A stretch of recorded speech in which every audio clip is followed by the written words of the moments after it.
November 2023, rural Custer County, Nebraska. Henry Mitchell sat in his small farmhouse kitchen, the hospice nurse's words still echoing in his mind. Days, not weeks, Mr. Mitchell. I'm sorry. Pancreatic cancer. Stage 4. Diagnosed 6 months ago, too late for treatment. He'd lived longer than doctors predicted. Stubborn Nebraska farmer refusing to die on anyone's schedule but his own. But tonight, Henry knew. The pain that had been manageable yesterday was unbearable today. His breathing was labored. His hands shook too much to hold a pen steady. This was his last night. Through the kitchen window, he could see the barn where Titan stood in his stall. 12 years old, 2,000 pounds of pure muscle, and a reputation that had made him infamous throughout the county. Titan the killer. Titan the dangerous. Titan the bull nobody could handle. 3 years ago, Titan had attacked a ranch hand who'd gotten too close to his feed trough. The man survived with a broken leg and 3 fractured ribs, but the story spread. Titan was vicious, unpredictable, deadly. People warned Henry to put the bull down. He's too dangerous. He'll kill someone eventually. Do the right thing. But Henry refused. He kept Titan isolated, away from workers, handling him alone. The community thought he was crazy, a stubborn old man risking his life for a dangerous animal. David, Henry's only son, had pleaded with him during one of their rare phone conversations. "Dad, get rid of that bull. He's going to kill you. Is it worth dying over?" They'd argued. David had accused Henry of caring more about livestock than family. Henry had accused David of abandoning the farm, abandoning him. The conversation ended badly, and they hadn't spoken in 18 months. Now, sitting in his kitchen on his final night, Henry thought about that argument. Thought about all the things left unsaid between father and son. Thought about the secret he'd carried for 3 years. The truth about Titan that nobody knew. It was time. Henry stood slowly, every movement agony, and walked to his desk. His handwriting was shaky, but readable. He wrote carefully on a piece of yellow legal pad paper, tears falling onto the page as words poured out. Words he should have said years ago. When he finished, Henry folded the note, walked slowly to the barn, each step exhausting, and pinned it to Titan's stall door with a rusty nail. Inside the stall, Titan turned his massive head, his dark eyes meeting Henry's. "Hey, old friend," Henry said softly, entering the stall despite the hospice nurse's warning that he shouldn't be alone, shouldn't exert himself. "I know you understand more than people think."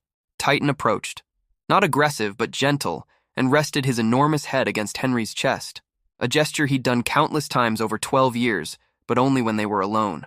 "I'm sorry," Henry whispered, stroking the bull's face. "I'm sorry for what they think of you. I'm sorry I let them believe the lie. But it's time David knows the truth. Time everyone knows." Titan made a low, rumbling sound, not threatening but almost comforting. Henry spent his last hour in that stall, sitting in the straw with Titan lying beside him, the bull's massive body providing warmth as the November cold seeped into Henry's failing body.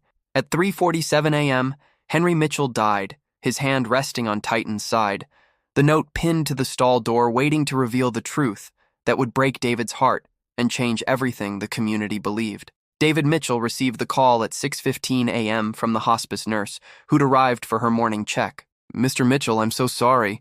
Your father passed during the night. Peacefully, we believe. We found him in the barn with the bull." David's first thought was rage. The damn bull. Even at the end, that stupid animal was more important than calling his son. He drove the 4 hours from Omaha to his childhood farm in silence, grief and anger warring inside him. 18 months without speaking, and now his father was gone, and David would never get the chance to fix what was broken between them. The farm looked exactly as David remembered. The white farmhouse his great-grandfather built, the red barn weathered by a century of Nebraska weather, 160 acres of land that had sustained 4 generations of Mitchells.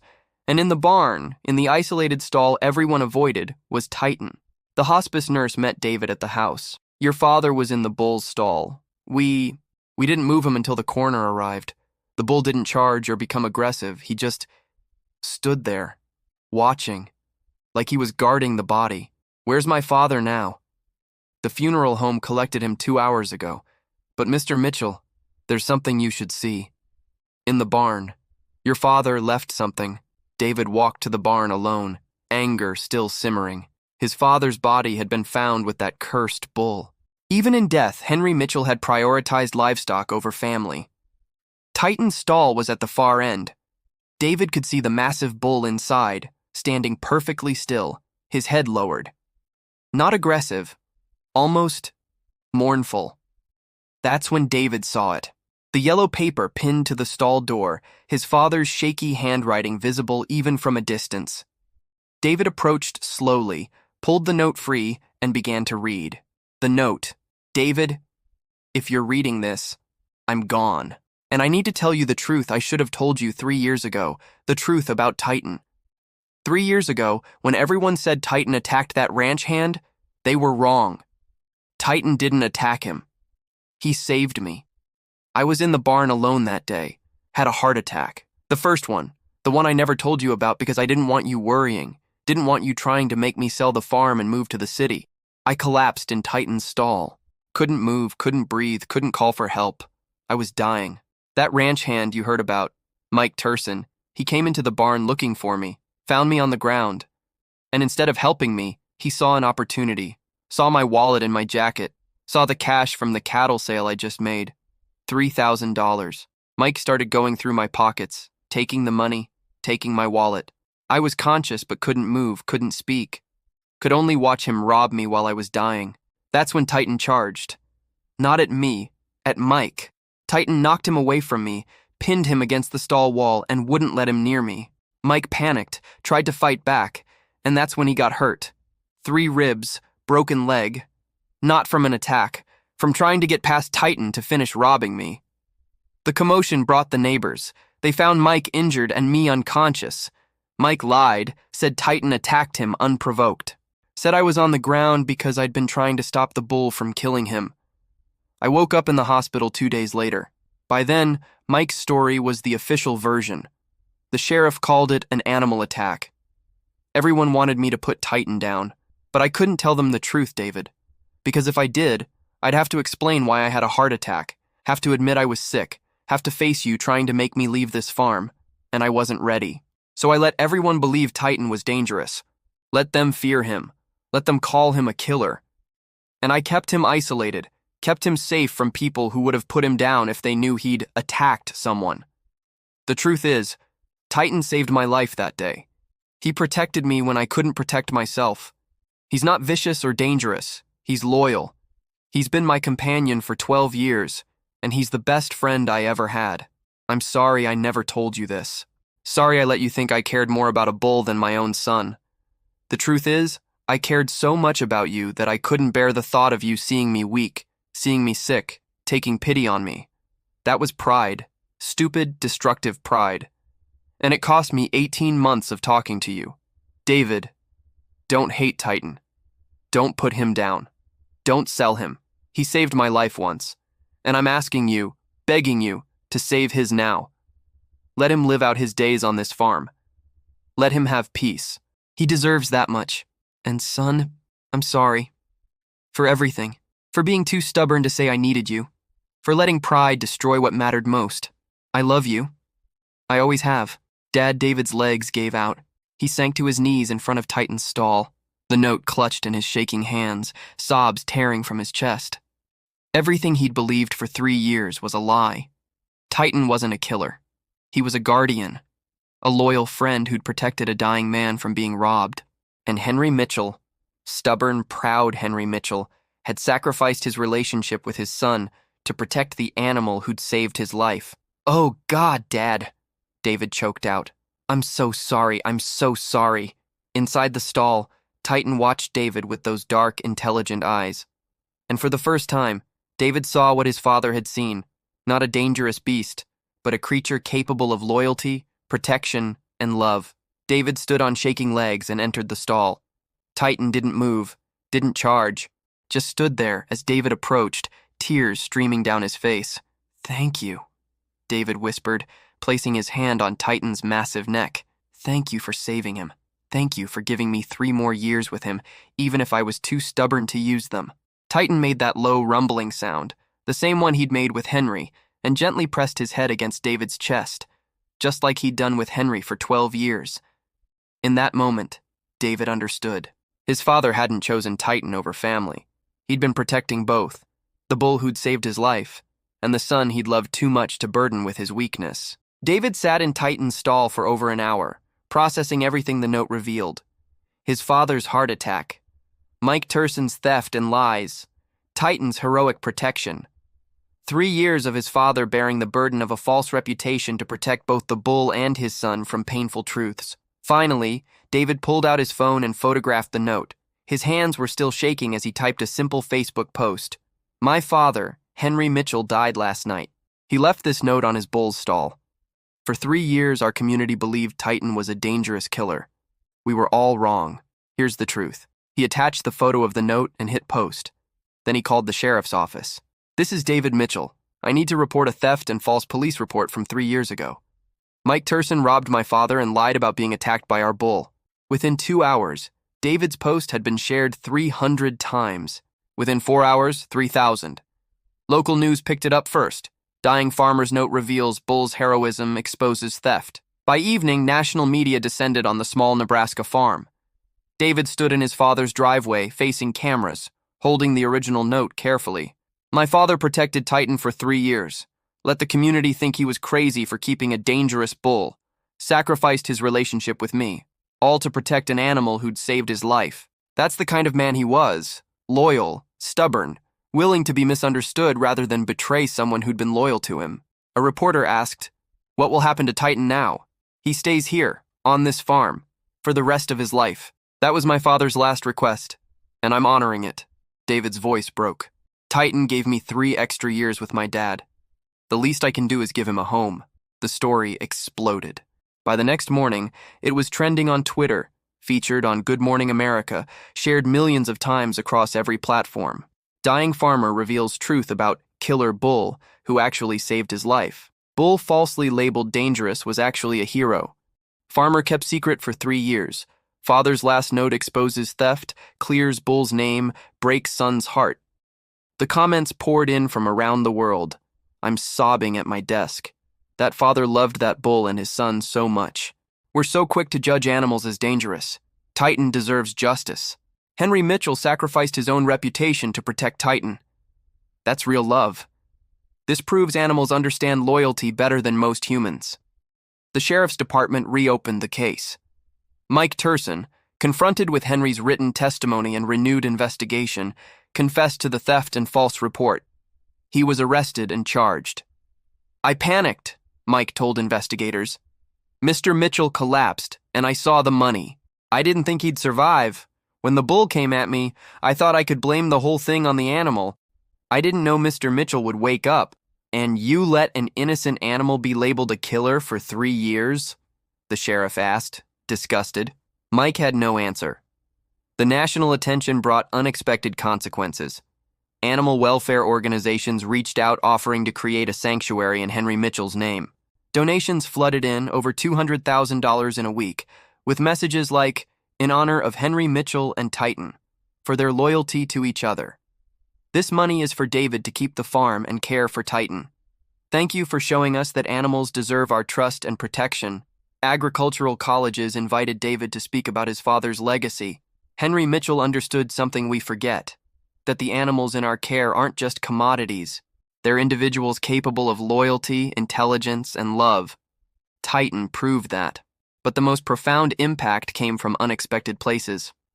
A woman from Ohio wrote, "My father had Alzheimer's. I put him in a home because I couldn't handle the burden. Your father's note made me realize he was trying to protect you from burden by handling everything alone. I'm visiting my dad today. Thank you." A rancher from Texas. "I was going to put down my aggressive horse. Your story made me investigate why he was acting out. Turns out he had an untreated injury making him defensive. He's not aggressive. He was in pain. We're treating him now." Titan saved his life, too. Thousands of similar messages arrived. People examining their own judgments of animals, their own failures to investigate deeper truths, their own relationships strained by pride and misunderstanding. Henry Mitchell's final note had sparked a movement. David spent his evenings in Titan's stall, reading letters aloud to the bull. "Listen to this one, buddy.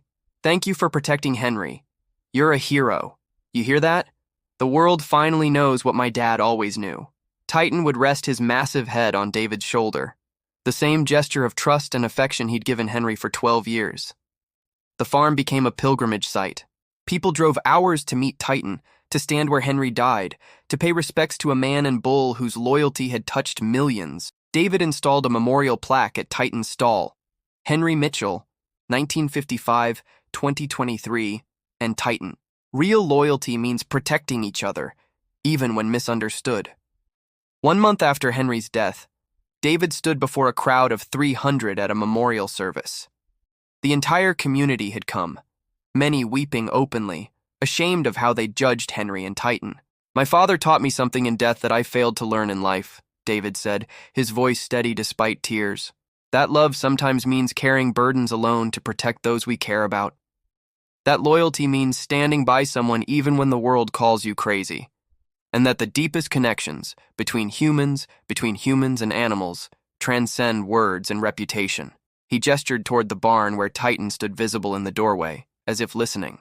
"That bull saved my father's life, then lived 3 years labeled a killer because my father wouldn't betray him. That's the legacy I'm inheriting. Not this farm, not the land, but the lesson that real character is proven when nobody's watching, when the cost is high, and when staying loyal means being misunderstood." Sarah Chen, the veterinarian who'd treated Titan over the years, spoke next. "I examined Titan after the attack. I found defensive wounds, not offensive ones. I told Henry my suspicions that Titan had been protecting, not attacking. Henry just smiled and said, 'Some things are worth being misunderstood for.' I didn't understand then. Now I do." The tears in the crowd were audible. Mike Turson, released on bail pending trial, attended the service, standing in the back, broken by guilt. After the service, he approached David. "I destroyed your father's reputation. I nearly got Titan killed. I stole from a dying man." Mike's voice was hollow. "I don't expect forgiveness." David looked at him for a long moment. "My father forgave you 3 years ago. He had to. Otherwise, he'd have told the truth and exposed you. He chose to protect Titan instead of pursuing justice. That was his decision. Now it's mine." "What are you saying?" "I'm saying I'm testifying at your trial. You'll face consequences. But I'm also saying my father taught me that carrying hate destroys the carrier. He didn't hate you. He just protected what mattered most." David's voice hardened. "But Mike, you owe Titan your life. If my father hadn't kept silent, that bull would be dead. Remember that." Mike nodded, tears streaming down his face, and walked away carrying the weight of a debt he could never repay. That night, David sat with Titan under the stars, the Nebraska prairie quiet and vast around them.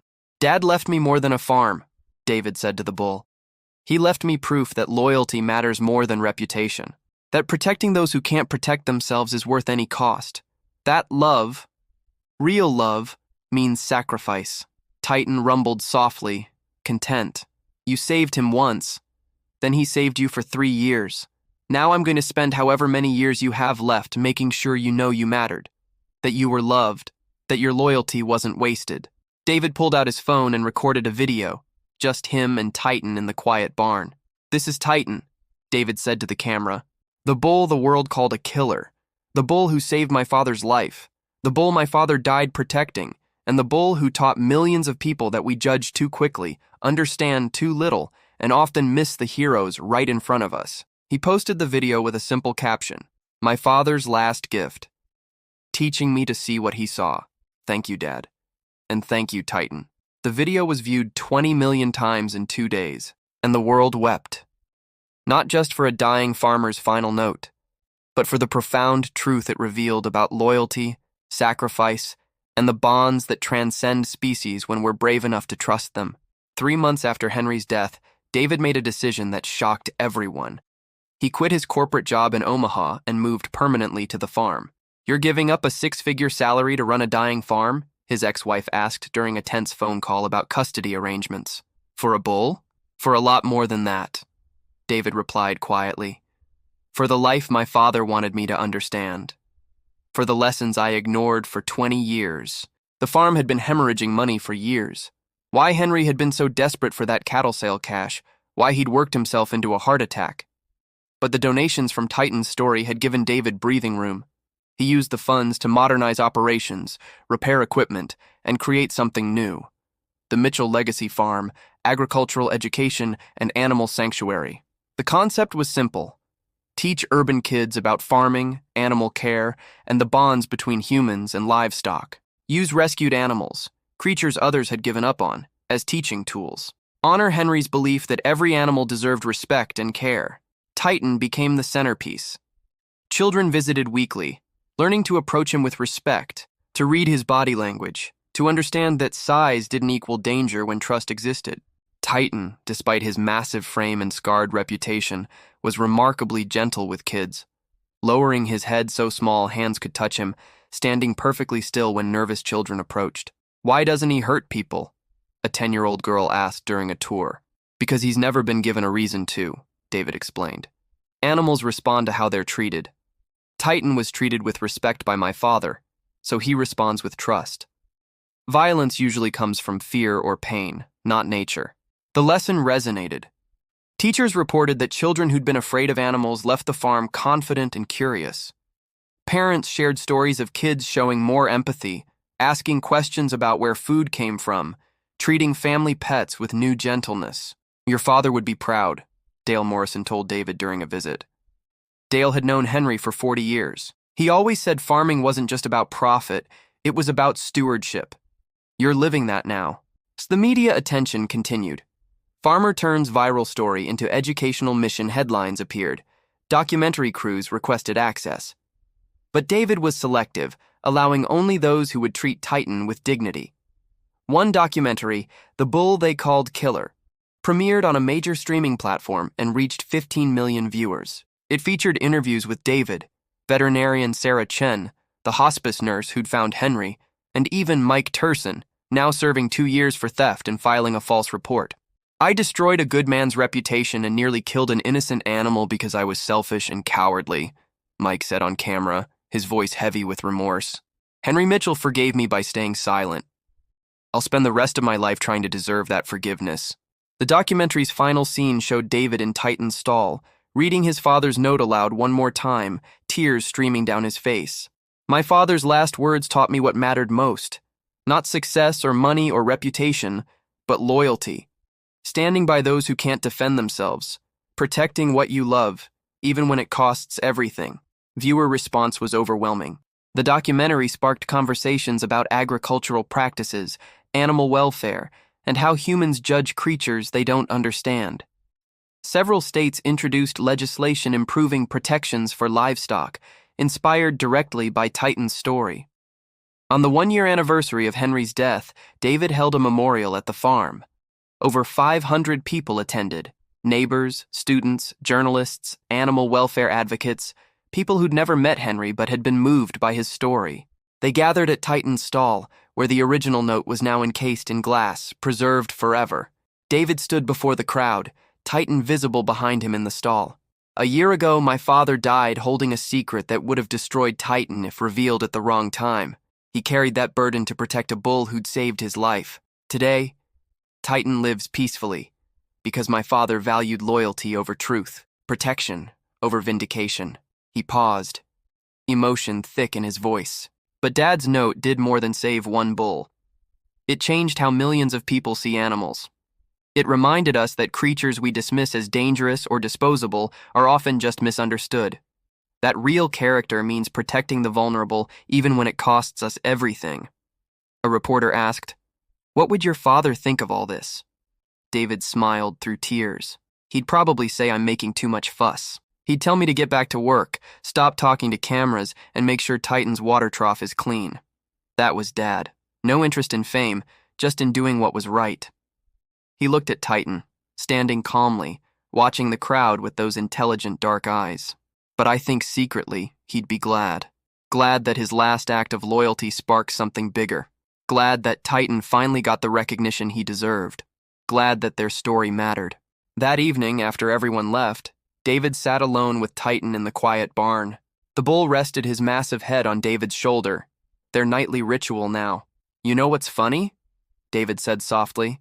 "Dad spent 3 years protecting you from a lie.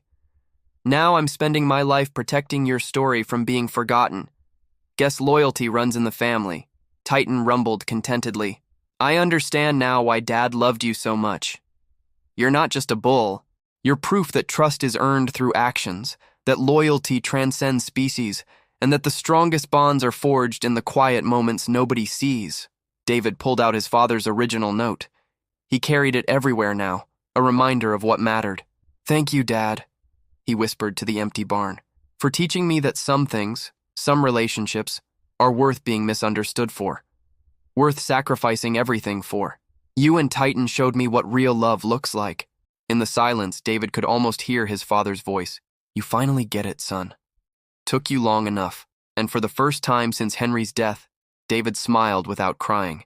4 years after Henry's death, Titan was 16 years old, ancient for a bull.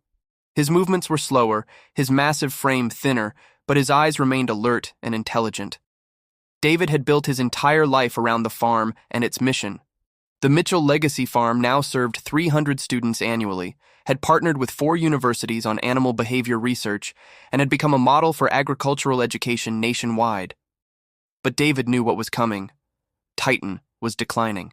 Dr. Bakuri, Sarah Chen visited monthly now, monitoring the old bull's health. His heart's weakening, David. Arthritis is making movement painful. He's lived an exceptionally long life for a bull, but how long? Months, maybe. Could be weeks. Sarah's expression was compassionate. He's comfortable now. When that changes, we'll need to make decisions. David spent every evening in Titan's stall, just being present, like his father had done. Students noticed the aging bull moving slower, and David used it as teaching moments about mortality, dignity, and end-of-life care. Will Titan die? A young girl asked during a tour. Eventually, yes. All living things do. But what matters is that he's lived a good life, been loved, and made a difference. That's all any of us can hope for. In October, exactly 4 years after Henry's death, Titan stopped eating. David called Sarah immediately. It's time, she said gently after examining him. His body's shutting down. He's not in acute pain yet, but he will be soon. David, we should... I know, David's voice cracked. Can we do it here? In his stall? Where he's comfortable? Of course. That evening, David sat with Titan one final time. The bull lay in the straw, breathing slowly, his great head resting on David's lap. You saved my dad's life 16 years ago, David said, tears streaming down his face. Then you saved mine 4 years ago by giving me purpose when I'd lost everything. You've taught thousands of kids that animals deserve respect and trust. You've changed laws, changed hearts, changed everything. Titan's eye opened, focusing on David with that deep, calm intelligence. Dad loved you. I love you. And when you're gone, your story won't be. I promise you that. David's voice broke completely. Thank you, Titan. For everything. He called Sarah. She arrived with 2 veterinary students. This was a teaching moment too, she'd explained. How to handle euthanasia with dignity and respect.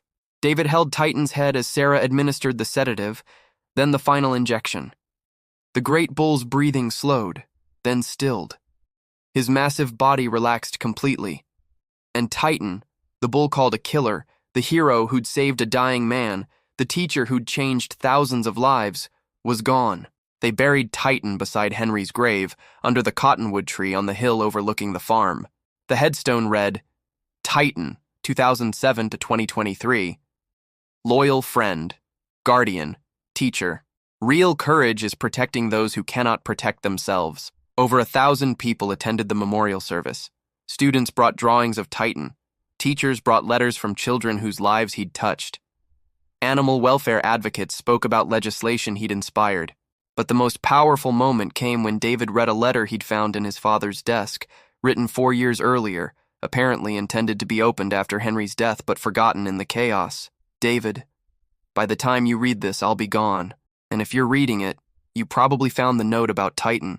I want you to know something else. Titan didn't just save my life that day with Mike Turson. He saved it every day after.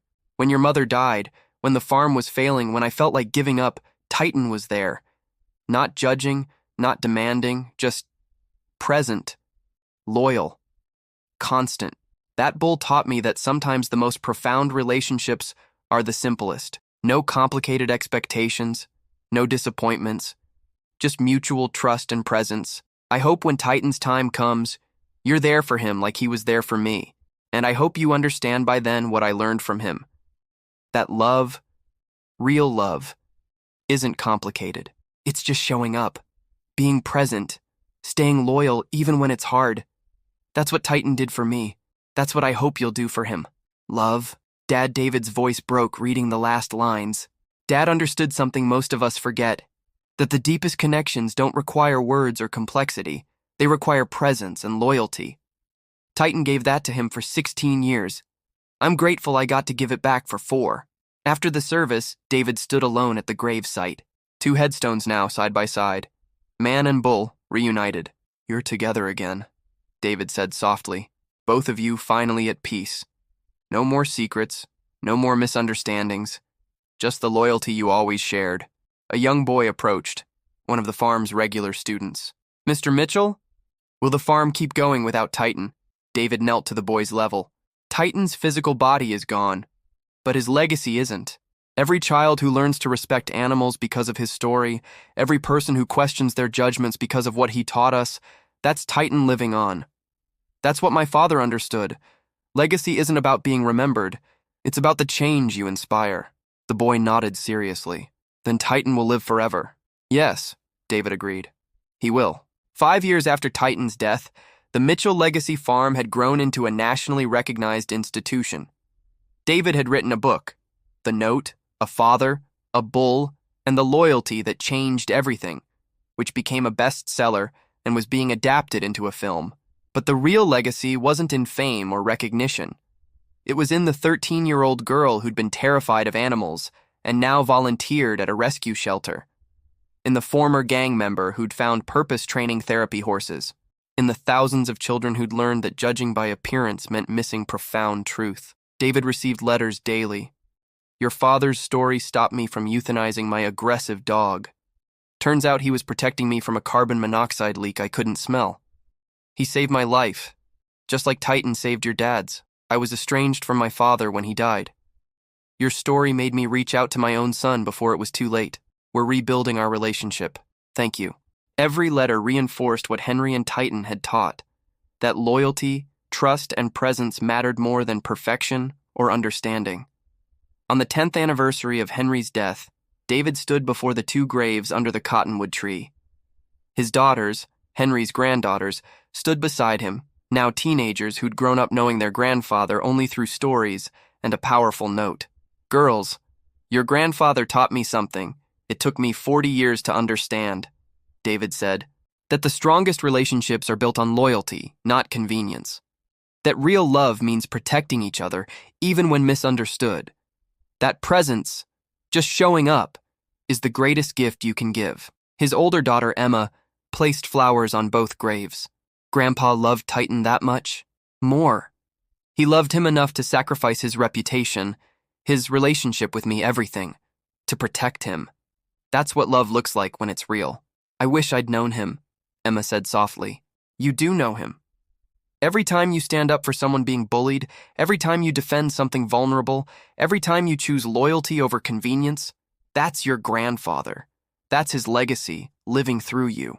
That evening, David sat on his porch watching the sunset over land 4 generations of Mitchells had worked. His father's note, now a permanent museum exhibit, had been viewed by over 50 million people worldwide. But the moment David treasured most was simpler. A text from his younger daughter. Dad, I stood up for a kid everyone picks on today. Felt like something Grandpa and Titan would have done. Made me proud. David smiled, tears in his eyes. That was the legacy. Not fame or recognition, but changed hearts teaching other hearts to be brave, loyal, and kind. He pulled up the photo on his phone, the last picture ever taken of Henry and Titan together, snapped by the hospice nurse weeks before Henry's death. Man and bull side by side, both looking directly at the camera with expressions of complete trust. You did it, Dad, David whispered to the photo. Your note didn't just save Titan. It saved me. It saved thousands of people who needed to know that loyalty matters, that animals deserve our respect, and that the bonds we form, human to human, human to animal, are what make life worth living. The sun dipped below the horizon, painting the Nebraska sky in golds and purples. And somewhere, David liked to imagine, a stubborn farmer and a loyal bull were together again, no longer separated by death, reputation, or misunderstanding. Just two souls who'd understood what most never learn. That real love requires no words, no explanations, no justifications, only presence, only loyalty, only the courage to protect what matters, no matter the cost. Henry Mitchell had shown the world what that looked like. Titan had proven animals understood it too. And David, finally, had learned to live it. The note on the stall door had made the world cry, but the life it inspired made the world better. And that was the greatest legacy of all. Dying farmer left a note on a bull's stall. What it said made the world cry.